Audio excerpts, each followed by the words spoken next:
L'autonomie qualifie la possibilité pour le travailleur de devenir sujet, de s'éprouver comme l'auteur de ses œuvres, d'affirmer ses choix, d'agir de lui-même. L'autonomie est devenue un principe de justice central au travail. Chaque travailleur est conduit à juger de la justice de son travail en fonction de la liberté, de l'autonomie, de la réalisation de soi qui lui permet. À l'opposé, le sentiment d'injustice résulte de la fatigue, de l'usure, de l'absence d'intérêt pour la tâche, du sentiment de mépris et d'impuissance sur sa propre activité. Pour une machine, l'autonomie est la capacité d'opérer indépendamment d'un opérateur humain dans un environnement dynamique complexe.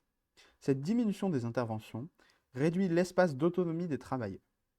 Consécutivement, les SIA modifient la répartition de l'intelligence au travail. Pour un salarié, l'importance de l'activité de réflexion dans sa tâche délimite son autonomie dans l'organisation du travail, c'est-à-dire son pouvoir, sa valeur marchande, l'intérêt du travail, la maîtrise de son itinéraire professionnel et de son avenir personnel. Il est important de rappeler le rôle majeur de l'organisation et du management dans l'autonomie que peut avoir un travailleur dans l'utilisation d'un outil. En laissant des marges de manœuvre sur quand et comment utiliser un SIA, on reconnaît au travailleur une expertise et une responsabilité qui favorisent son autonomie.